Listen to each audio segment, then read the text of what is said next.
നമസ്കാരം സുഹൃത്തുക്കളെ, welcome to my talk show. ഇറാനിലെങ്ങും അശാന്തിയുടെ രണ്ടാം തരംഗം വ്യാപിക്കുകയാണ്. ഇത് കഴിഞ്ഞ പ്രതിഷേധത്തെക്കാൾ ആഴമുള്ളതും വ്യാപകവും ദീർഘകാലം നീണ്ടു നിൽക്കാൻ സാധ്യത ഉള്ളതുമായിട്ടുള്ള ഒരു അപകടകരമായിട്ടുള്ള പ്രതിഷേധമാണ്. പ്രതിഷേധക്കാർ പരസ്യമായി ഭരണകൂടത്തെ വെല്ലുവിളിക്കുമ്പോൾ നേതാക്കന്മാർ അടച്ച മുറിക്കുള്ളിൽ ഇരുന്നു കൊണ്ട് രാജ്യം വിട്ടുപോകാനുള്ള തയ്യാറെടുപ്പുകൾ നടത്തുന്നു. കപ്പൽ മുങ്ങുമ്പോൾ എലികളാണ് ആദ്യം വെള്ളത്തിലേക്ക് എടുത്ത് ചാടുക. ഇതിന് വിശദാംശങ്ങളാണെന്നത് പറയാൻ പോകുന്നു. 3 കാര്യങ്ങൾ പറയാൻ പോകുന്നത്. രണ്ടാം തരംഗം, രണ്ടാമത്തെ വർത്തമാനം എന്ന് പറയുന്നത് നെതന്യാഹുവിൻ്റെ അടിയന്തരമായിട്ടുള്ള അമേരിക്കയിലേക്കുള്ള സന്ദേശം. ഈ സന്ദർശനം ഇതൊരു യുദ്ധത്തിനുള്ള സന്ദേശമാണ്. ഒരുപാട് നാട്ടിലിരുന്നു കൊണ്ട് വിശദമായ ആളുകൾ പറയുകയാണ് ഇതൊരു യുദ്ധസന്നാഹമാണ്. അമേരിക്കയോട് മാറി നിൽക്കൂ, ഇസ്രായേൽ അടിച്ചോളും, ഞങ്ങൾ തീർത്തോളും എന്ന് പറഞ്ഞുകൊണ്ട് ഒരുപാട് അനലിസ്റ്റുകൾ നാട്ടിൽ വന്നിട്ടുണ്ട്. യഥാർത്ഥ കാരണം എന്തുകൊണ്ടാണ് അടിയന്തരമായി നെതന്യാഹു വന്നിരിക്കുന്നത്?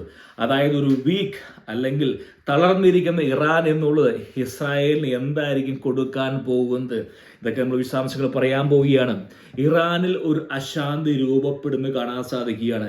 ഇത് കഴിഞ്ഞ ആഴ്ചയിൽ കണ്ടതിനെക്കാളും വ്യത്യസ്തമാണ് എന്ന് വാൾസ്ട്രീറ്റ് ജേർണൽ പറയുകയാണ്. അതായത് കഴിഞ്ഞ മാസം നടന്ന പ്രതിഷേധക്കാരുടെ കൂട്ടക്കൊലയ്ക്ക് പിന്നാലെ ഇറാനിൽ ഒരു ജനകീയ കോപം, പ്രതിഷേധമല്ല കോപം, കൂടുതൽ ആഴത്തിൽ വേരൂന്നിയ ഒരു ഘട്ടത്തിലേക്ക് കടന്നിരിക്കുകയാണ്. ആദ്യം ഒരുപക്ഷെ തെരുവ് പ്രകടനവുമായി ആരംഭിച്ച പ്രതിഷേധം ഇന്ന് ഭരണകൂടത്തിന് കൂടുതൽ നിലനിൽപ്പിന് അപകടകരമായ അവസ്ഥയിലേക്ക് എത്തിച്ചിരിക്കുകയാണ്.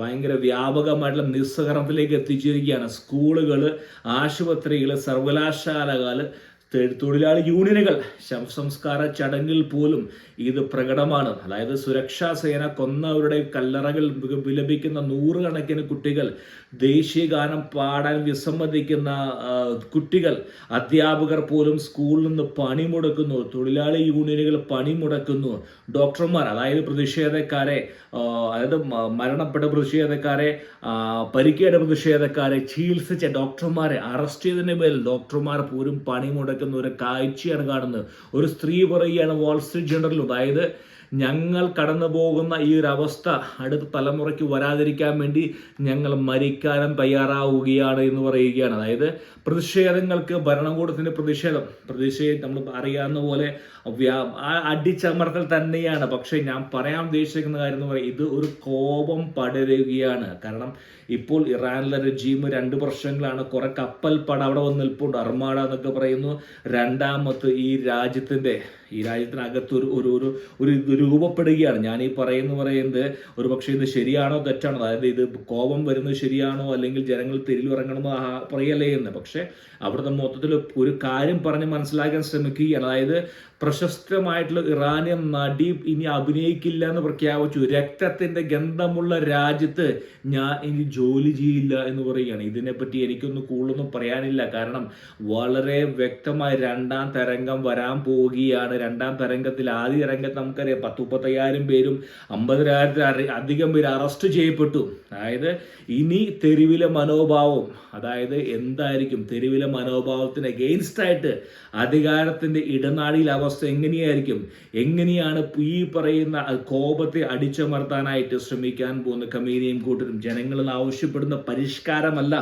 കഴിഞ്ഞ കുറെ വർഷങ്ങൾ നമുക്കറിയാം ജനങ്ങൾ ആവശ്യപ്പെടുന്ന മാറ്റം വേണം, പരിഷ്കാരം വേണം. ഇപ്പോൾ ജനങ്ങൾക്ക് പരിഷ്കാരമല്ല വേണ്ടത്, ഈ ഒരു മന്ത്രിസഭ അല്ലെങ്കിൽ ഈ ഒരു ഭരണകൂടം താഴെ ഇറങ്ങണം എന്നാണ് ഇപ്പോൾ മൊത്തത്തിലുള്ള ഇറാനിലെ ജനങ്ങളുടെ ഒരു ഫീലിംഗ് എന്ന് വാൾസ്ട്രീറ്റ് പറഞ്ഞു. ഞാനല്ല പറയുന്നത്, വാൾസ്ട്രീറ്റ് ആസ് അനലിസ്റ്റ് എൻ്റെ ജോലി എന്ന് പറയുന്നത് അത് പറഞ്ഞ് മനസ്സിലാക്കുക എന്നുള്ളതാണ്. രണ്ടാമത്തെ കാര്യം എന്ന് പറയുന്നത് അടിയന്തരമായി എന്തുകൊണ്ടാണ് ഈ നെതന്യാഹു പോയിരിക്കുന്നത്? പലരും പറയുന്ന പോലെ മാറി നിൽക്കട, വലത്തോട് മാറി നിൽക്കട, ഞാനിനി അടിക്കാം എന്നല്ല ഉദ്ദേശിച്ചിരിക്കുന്നത്.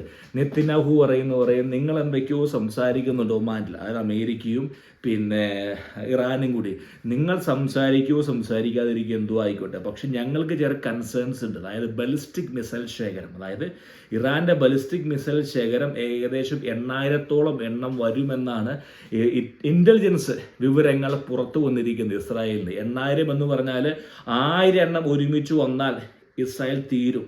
നമ്മൾ കണ്ടതാണ് കഴിഞ്ഞ ജൂൺ 12. അപ്പോൾ ഇത് എന്തിനാണ് വന്നതെന്ന് വെച്ചാൽ ഞങ്ങളുടെ കൺസേൺസ്, അതായത് പൂർണ്ണമായിട്ടും ബലിസ്റ്റിക് മിസൈൽ ശേഖരം തിരിച്ചു കൊടുക്കാതെ അല്ലെങ്കിൽ ബലിസ്റ്റിക് മിസൈൽസുകൾ ഉണ്ടാക്കാനുള്ള അവരുടെ ആ ഒരു കാര്യക്ഷമതയെ എടുത്തു കളയാതെ ഒരു തരത്തിലുമുള്ള അഡ്ജസ്റ്റ്മെൻറ്റുകൾക്കോ ഒരു തരത്തിലുമുള്ള കോംപ്രമൈസുകൾക്കോ അമേരിക്ക മുതിരരുത് എന്നുള്ള അവരുടെ ആവശ്യം പറയാൻ വേണ്ടിയാണ് വന്നിരിക്കുന്നത്. അല്ലാതെ ഇവിടെ മാറി നിൽക്ക് ഞങ്ങൾ അടിക്കാമെന്നല്ല എൻ്റെ ഉദ്ദേശമെന്ന് പറയുന്നത്. അതായത് ചർച്ചകൾ നടക്കുവാണെങ്കിൽ നടന്നോട്ടെ, പക്ഷേ ഞങ്ങൾക്ക് മുന്നോട്ട് വെക്കാനുള്ള ആവശ്യം ഇതാണ്. ഇതേപോലെ അമേരിക്ക ഒരു പക്ഷേ അണുവായുധം, എണ്ണ, പിന്നെ പല പല ലാഭങ്ങൾ കാണുമായിരിക്കും. നമുക്ക് എല്ലാവർക്കും അറിയാൻ സാധിക്കും.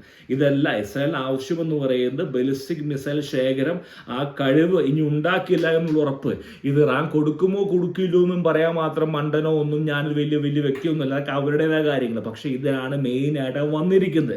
മൂന്നാമത്തെ കാര്യം എന്ന് പറഞ്ഞാൽ, അതായത് ഒരു വീക്കർ ഇറാൻ എന്ന് പറഞ്ഞു കഴിഞ്ഞാൽ ഇസ്രായേലിൻ്റെ പ്രസക്തി നഷ്ടമാകും. കാരണം ഇപ്പോൾ ഇസ്രായേലുമായി കൂടിച്ചേർന്നിരിക്കുന്ന സുന്നി ദേശങ്ങളായിട്ടുള്ള സൗദി ആയാലും പിന്നെ UAE ആയാലും ബഹ്റിൻ ആയാലും ഖത്തർ ആയാലും എന്തുകൊണ്ടാണ് ഒരു ചേരിചേരാൻ മയം, അത് കെട്ടിപ്പിടിക്കുന്നില്ലെങ്കിൽ പോലും എവിടെയെങ്കിലും കാണുമ്പോൾ കൈ കൊടുക്കുന്നുണ്ട് പരസ്യമല്ലാത്ത രീതിയിലൊക്കെ.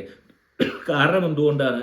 കാരണം ഷികൾക്കെതിരെ പൊരുതാൻ ഒരു രാജ്യം നാളെ വീക്കർ, അതായത് കരുത്തരായിട്ടുള്ള ഷിയ രാജ്യമായിട്ടുള്ള ഇറാൻ ഇല്ലാതായാൽ പിന്നെ എന്തിനാണ് ഇസ്രായേൽ? അപ്പോൾ ഈ എബ്രാഹിം ലിങ്കനോ എബ്രാഹിം എക്കോഡോ അങ്ങനെ 3-4 കരാറുകാർ അതിന് ആവശ്യത വരുന്നില്ല. കാരണം ഇറാൻ എന്നുള്ള രാജ്യം നിലനിന്നാൽ മാത്രമാണ് ഇസ്രായേലിന് പ്രസക്തിയുള്ളൂ.